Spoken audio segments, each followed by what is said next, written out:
स्वागत है आपका एकलव्य स्नातक में।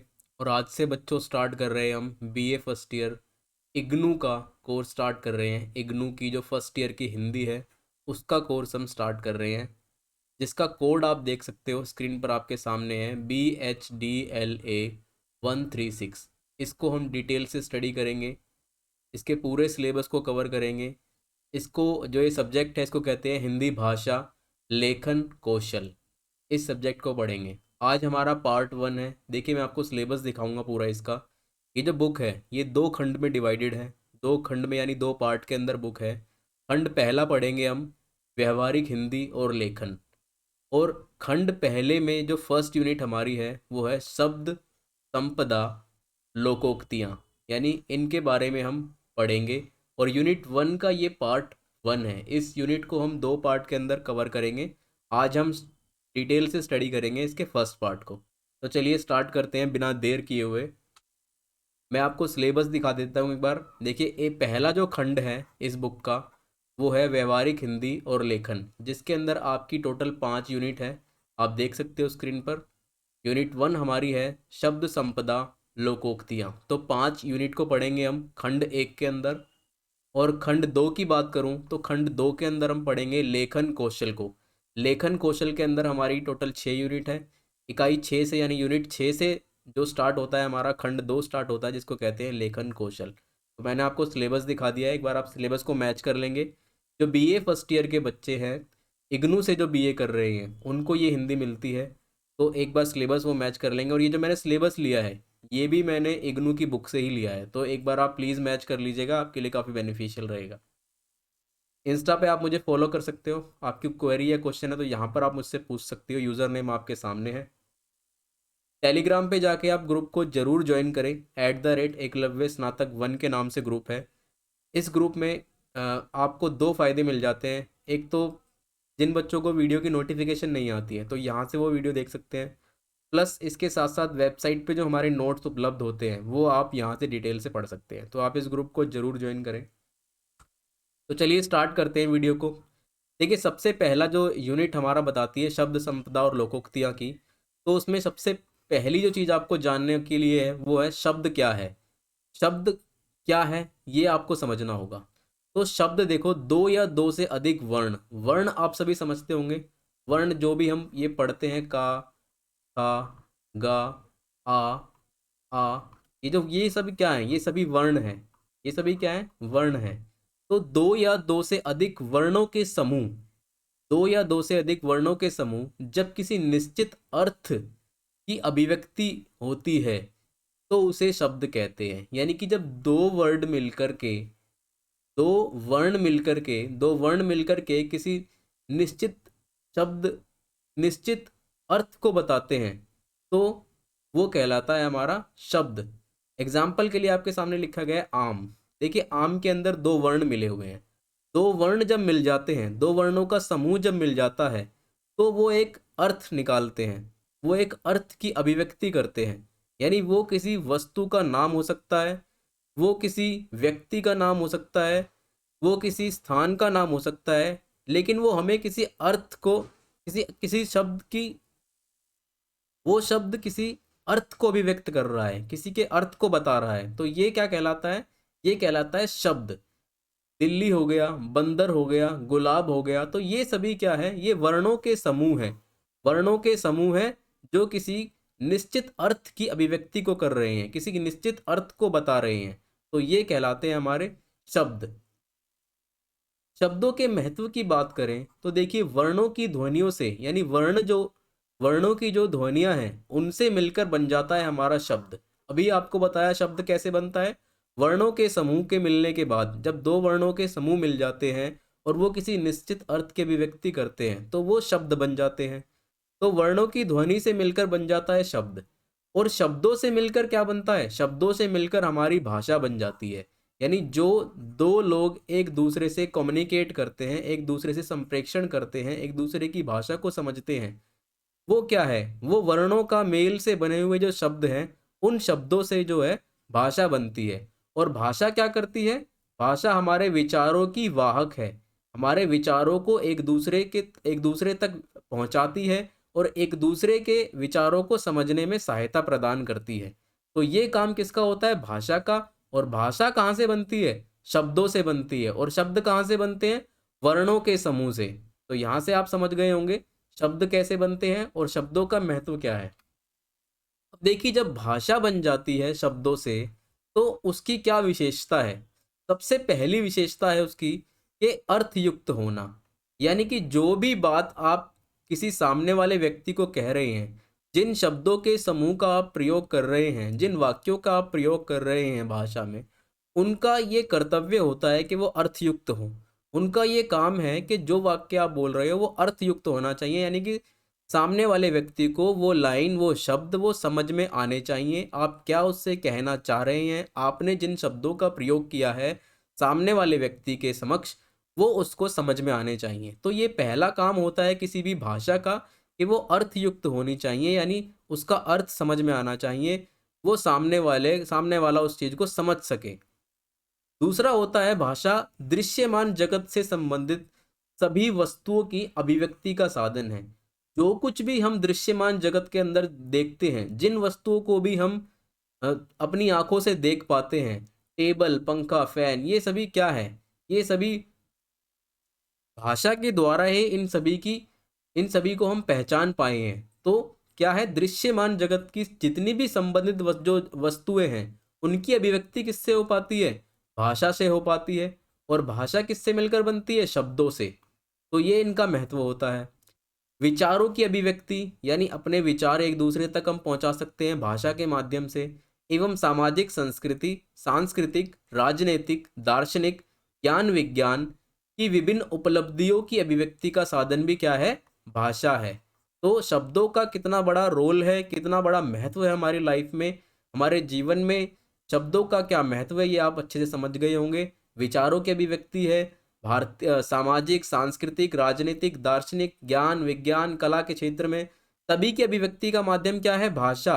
और भाषा कहाँ से बनती है? शब्दों से। और शब्द कहाँ से बनते हैं? वर्णों के मेल से। दो वर्णों के मेल से जो निश्चित अर्थ को बताते हैं, जो निश्चित अर्थ की अभिव्यक्ति को बताते हैं, वहां से बनते हैं हमारे शब्द, और शब्दों से बनती है हमारी भाषा। तो कितना महत्व है हमारे जीवन में, आप समझ गए होंगे शब्दों का। इसके बाद देखिए, बात करते हैं हम भाषा के सामाजिक स्तर की। अगर हम बात करें जो भाषा है, सामाजिक स्तर पर हम किस किस प्रकार की भाषा का प्रयोग करते हैं, तो हम इसको दो स्तर में बांट सकते हैं, यानी दो कैटेगरी के अंदर हम डिवाइड कर सकते हैं अपनी भाषा को। पहली होती है औपचारिक भाषा, दूसरी होती है अनौपचारिक भाषा। औपचारिक भाषा को इंग्लिश में आप कहते हो फॉर्मल लैंग्वेज, और अनौपचारिक को कहते हो आप इनफॉर्मल लैंग्वेज। शब्द से ही आप पहचान पा रहे होंगे, शब्द से ही आप समझ पा रहे होंगे औपचारिक और अनौपचारिक भाषा क्या होती है।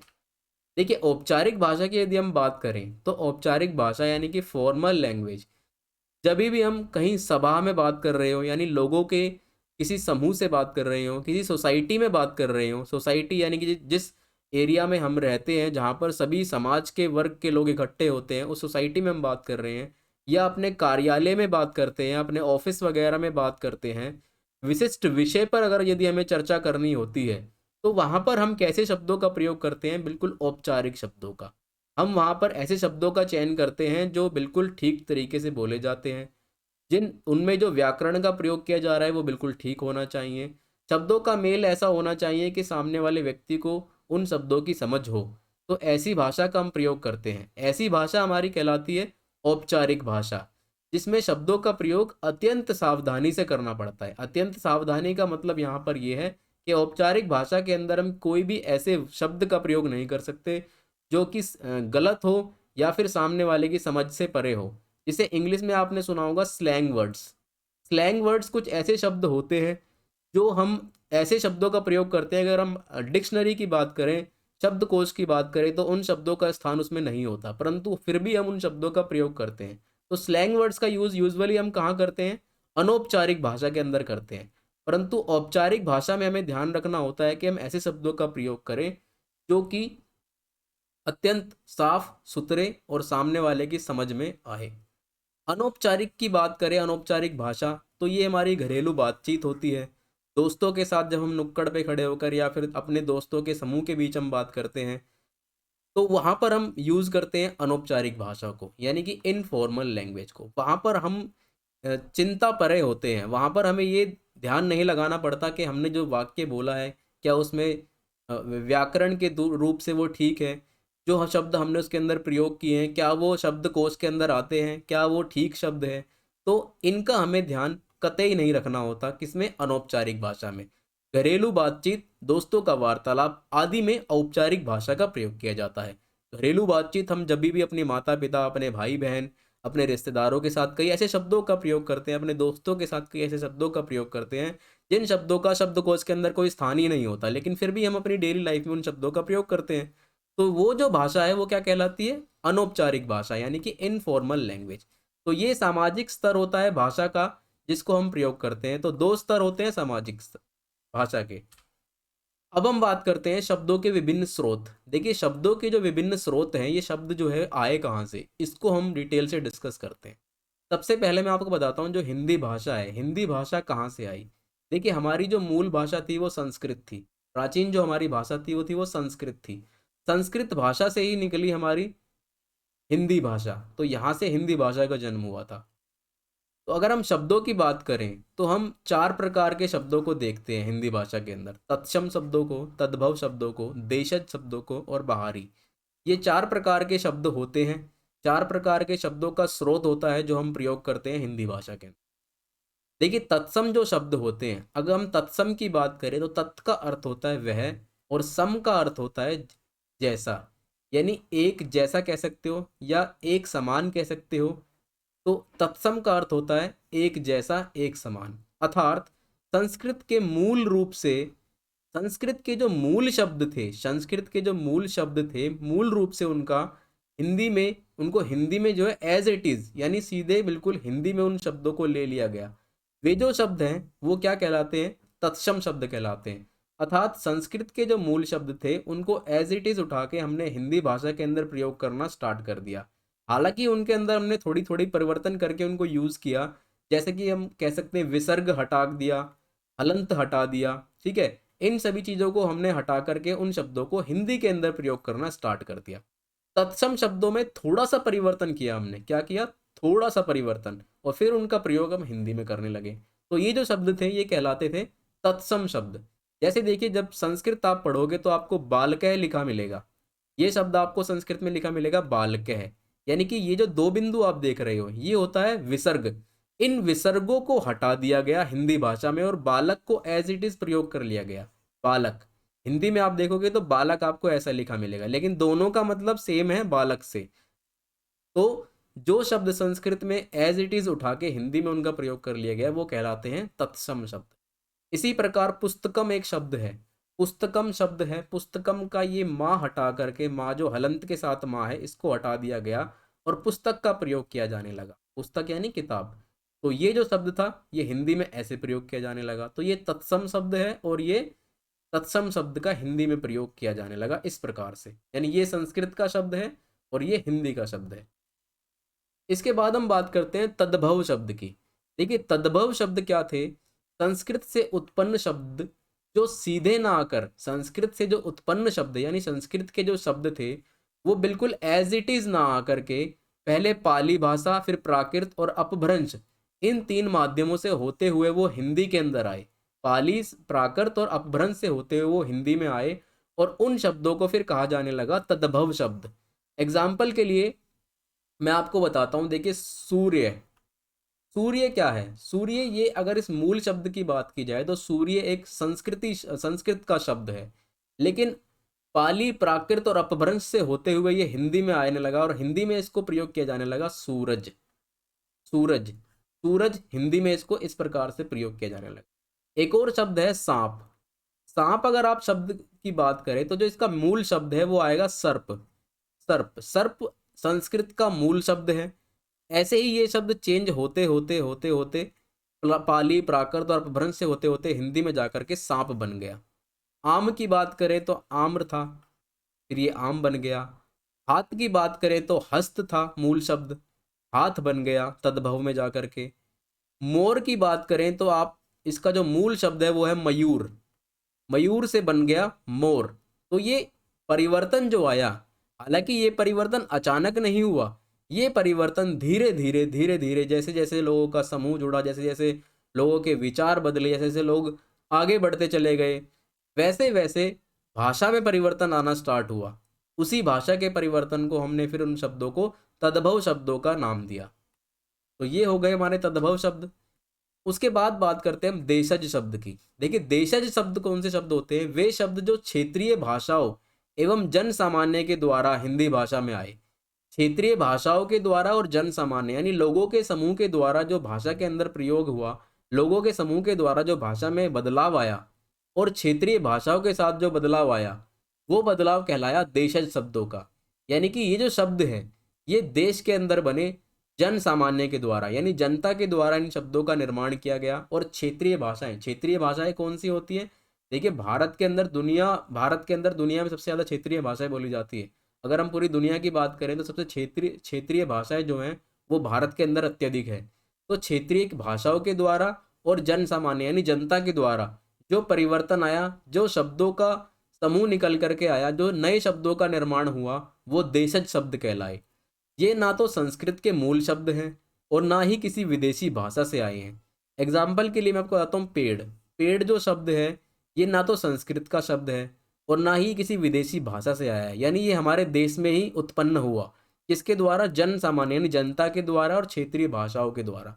खिड़की हो गया, गाड़ी हो गया, पगड़ी हो गया, ये कुछ ऐसे शब्द हैं जो देशज शब्द हैं, यानी ये हमारे देश की जनता के द्वारा एवं क्षेत्रीय भाषाओं के द्वारा ये शब्द जो हैं वो सामने आए। तो ये कहलाते हैं हमारे देशज शब्द। इसके बाद हम बात करते हैं बाहरी शब्दों की, या कह सकते हो आप इसको विदेशी शब्द भी कह सकते हो। विदेशी शब्द या बाहरी शब्द वो शब्द हैं जो विदेशी भाषाओं से आए, विदेशी भाषाओं से उनको हिंदी भाषा के अंदर प्रयोग किया गया, तो ये कहलाते हैं विदेशी शब्द या बाहरी शब्द। एग्जाम्पल के लिए देखिए, साइकिल। आज सभी साइकिल बोलते हैं। साइकिल क्या आपको मालूम है? एक अंग्रेजी शब्द है। इस अंग्रेजी शब्द का हिंदी में प्रयोग एज इट इज़ किया जाने लगा। किसी को मालूम ही नहीं हुआ कि ये शब्द हमारा है ही नहीं, ये शब्द कहाँ से आया? अंग्रेजी भाषा से निकल कर आया। वैसे ही टिकट का प्रयोग कम करते हैं। टिकट अब हर कोई जानता है, बस के अंदर टिकट लेते हैं, रेल के अंदर टिकट लेते हैं, लेकिन किसी को ये नहीं पता कि टिकट हिंदी शब्द है ही नहीं। हिंदी भाषा में ये शब्द आया अंग्रेजी से। रेल हो गया, पुलिस हो गया, फोटो हो गया, ये शब्द कौन से हैं? ये सभी शब्द अंग्रेजी भाषा से हिंदी भाषा के अंदर आए।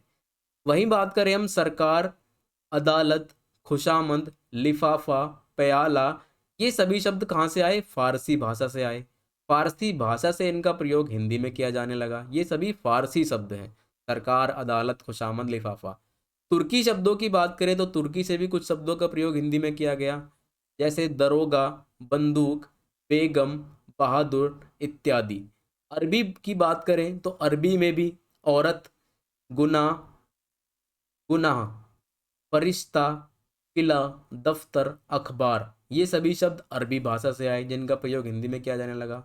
जापानी से हमने शब्द लिया रिक्शा। रिक्शा जो शब्द है ये जापानी शब्द है। पुर्तगाल से गिरजा, काजू, चाबी, बिस्कुट, कमीज, ये सभी पुर्तगाली शब्द हैं। तो क्या हुआ? अन्य विदेशी भाषाओं से हमने जो शब्दों का ग्रहण हिंदी में किया वो सभी शब्द कहलाते हैं बाहरी शब्द या कि विदेशी शब्द।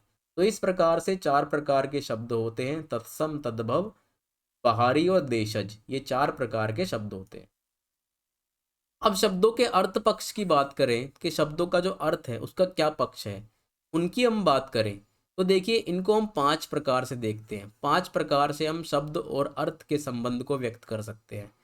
एक होता है समरूपी शब्द, दूसरा पर्यायवाची शब्द, तीसरा विलोम शब्द, चौथा अनेकोर्थी शब्द और पांचवा है सहप्रयोग शब्द। तो 5 प्रकार के शब्द का अर्थ पक्ष हम कह सकते हैं, या शब्द और अर्थ के संबंध पर अगर हम विचार करें तो उन्हें हम 5 भागों में बांट सकते हैं। समरूपी शब्द की बात करें तो कुछ शब्दों के एक से अधिक अर्थ निकलते हैं, यानी कुछ शब्द ऐसे होते हैं जो लिखा तो बिल्कुल सेम जाता है लेकिन उसके जो अर्थ होते हैं वो अलग अलग निकलते हैं। इसका मुख्य कारण क्या होता है? इसका मुख्य कारण होता है क्योंकि ये शब्द भिन्न भिन्न स्रोतों या प्रकार से आने या बनने वाले शब्दों का एक जैसा लगना या लिखा जाना होता है, यानी भिन्न भिन्न स्रोतों से इनको प्रयोग किया जाता है और भिन्न भिन्न इनका जो लिखा जाना है वो अलग अलग प्रकार से होता है। एग्जाम्पल के लिए बताता हूँ मैं आपको, जैसे पर एक शब्द है, पर का मतलब होता है पंख भी हो सकता है इसका मतलब, और इसका ही मतलब हो सकता है ऊपर भी, ना, के ऊपर, पर, इस पर रखा है, उस पर, है ना, ऐसा बोल देते हैं ना। ऐसे ही पर का मतलब पंख भी होता है, पर कुतर देना, इस चिड़िया के या इस कबूतर के पर कुतर दिए, पर का मतलब यहाँ पंख भी हो गया और पर का मतलब ऊपर भी हो गया। तो इस प्रकार से इस शब्द के जो है अनेक अर्थ निकले, तो ये ऐसे शब्द क्या कहलाते हैं, समरूपी शब्द कहलाते हैं। मगर, मगर को हम लेकिन भी कह सकते हैं, और मगर एक प्राणी का नाम भी है, तो इस शब्द का प्रयोग भी, इसके भी एक से अधिक अर्थ निकले। आम की बात करें तो आम अगर हम संस्कृत में देखें तो ये एक फल है, वहीं हम अरबी भाषा में देखें तो आम को सामान्य बोला जाता है, यानी सामान्य व्यक्ति, आम आदमी। ठीक है, तो अरबी भाषा से निकल कर आया, अगर हम आम की बात करें अरबी भाषा में तो उसे कहा जाएगा सामान्य। वहीं हम संस्कृत की बात करें तो आम को कहा जाएगा एक फल है आम। तो इस प्रकार से अनेक अर्थ निकलना या अधिक अर्थ निकलना एक ही शब्द के, लिखा सेम जा रहा है लेकिन जो उसके अर्थ क्या है, अलग अलग निकल जाए, तो समरूपी शब्द कहलाते हैं वो। पर्यायवाची शब्द, ये तो आप सभी जानते ही होंगे। पर्यायवाची शब्द क्या होते हैं, जब एक से अधिक शब्दों का अर्थ समान होता है तो उसे पर्यायवाची कहते हैं, यानी एक शब्द जैसे अन्य शब्द जो है उनका भी समान अर्थ है। जैसे सूरज है, सूरज, सूर्य भी कह सकते हैं उसे, भानु भी कह सकते हैं, रवि भी कह सकते हैं, दिनकर कह सकते हैं। तो जो सूर्य के पर्यायवाची हैं, सूरज के जो पर्यायवाची शब्द हैं वो ये सभी हैं, यानी कि एक ही अर्थ है इन सभी शब्दों का, तो ये क्या कहलाते हैं, पर्यायवाची शब्द, ये इसके पर्यायवाची हैं। कमल की बात करें तो उसे हम पंकज भी कह सकते हैं, नीरज भी कह सकते हैं, राजीव भी कह सकते हैं। चंद्रमा की बात करें तो उसे हम चंद्र भी कह सकते हैं, चांद भी कह सकते हैं, निशाकर भी कह सकते हैं, राकेश भी कह सकते हैं। तो ये सभी क्या है, पर्यायवाची शब्द है। वहीं बात करें हम विलोम शब्द की, तो जिस प्रकार समान अर्थ वाले शब्द जो है वो पर्याय कहलाते हैं, उसी प्रकार विपरीत अर्थ वाले शब्द विलोम कहलाते हैं, या विपरीतार्थक कह सकते हो आप इनको, है ना। जो विलोम है एक दूसरे के विपरीत है, जैसे छोटा का बड़ा, ठंडा का गर्म, अच्छे का बुरा, अमीर का गरीब, ये एक दूसरे के क्या है, विपरीत है शब्द, एक दूसरे के विलोम है, ये उल्टे हैं। अनेकों अर्थी शब्द की बात करें तो भाषा के कुछ शब्द कई अर्थों में प्रयुक्त होते हैं, अर्थात जिन शब्दों के कई अर्थ निकलते हैं वो अनेकोवार्थी कहलाते हैं। अनेकोवार्थी की बात करें, जैसे मामला एक शब्द है, इस शब्द के अनेक अर्थ निकलते हैं, इस शब्द के कई अर्थ हम, जैसे मान लो चार लोग खड़े हैं, तो चर्चा का विषय क्या है, तो हम कह सकते हैं मामला क्या है, तो यहाँ पर हम चर्चा के विषय की बात कर सकते हैं मामले से। तीन चार लोगों की लड़ाई हो गई आपस में, तो हम वहां से आके कहते हैं क्या मामला था, शब्द तो वही है लेकिन अर्थ अलग अलग हो गए। क्या मामला से हमारा यहाँ पर मतलब होगा झगड़े से, यानी कि जो झगड़ा हुआ वो क्या था, क्या मामला था, है ना। कहीं पर बात हुई चर्चा के विषय पर, तो कहीं पर बात हुई झगड़े से, शब्द क्या है, मामला। तो क्या है, अनेक अर्थी, अनेक अर्थ निकलने वाले वो कहलाते हैं अनेकों शब्द। सहप्रयोग शब्दों की बात करें तो कुछ ऐसे शब्द होते हैं जो एक दूसरे पर आश्रित होते हैं, अर्थात वो एक दूसरे के बिना प्रयोग नहीं किए जाते, तो वो कहलाते हैं सहप्रयोगी शब्द।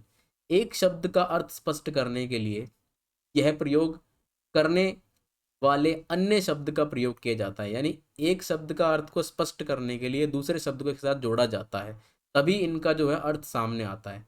इसलिए एक शब्द को सीखते समय हमारे लिए यह आवश्यक हो जाता है कि हम उसके सहयोगी शब्द को भी सीख जाएं। जैसे क्षमा और परवाना, देखिए दो अलग अलग शब्द हैं। क्या कभी आपने देखा है कि इन दो शब्दों का अलग अलग प्रयोग किया जा रहा हो, क्षमा और क्षमा के साथ हमेशा परवाने का प्रयोग किया जाता है। तो ये शब्द क्या है, एक दूसरे पर आश्रित है, एक दूसरे के साथ प्रयोग किए जाते हैं, ये सहप्रयोगी शब्द है। इस प्रकार से हस्तकला, अगर आप देखें हस्तकला, हस्त और कला ये दो अलग अलग शब्द हैं, लेकिन इनका प्रयोग एक साथ किया जाता है, तभी इस पूरे शब्द का अर्थ सामने आता है। हृदय गति, हृदय अलग शब्द है, गति अलग शब्द है, लेकिन इनका प्रयोग हमेशा एक साथ किया जाता है, हृदय गति। कुटीर उद्योग, ये एक ऐसा शब्द है जिनका प्रयोग एक साथ किया जाता है, अर्थात ये दो शब्द हैं लेकिन एक दूसरे पर ये आश्रित है, एक दूसरे के साथ मिलाकर के इनको प्रयोग किया जाता है, तो ये शब्द कहलाते हैं सहप्रयोगी शब्द। तो यहाँ पर हमारी जो फर्स्ट यूनिट है इसका फर्स्ट पार्ट खत्म हो जाता है।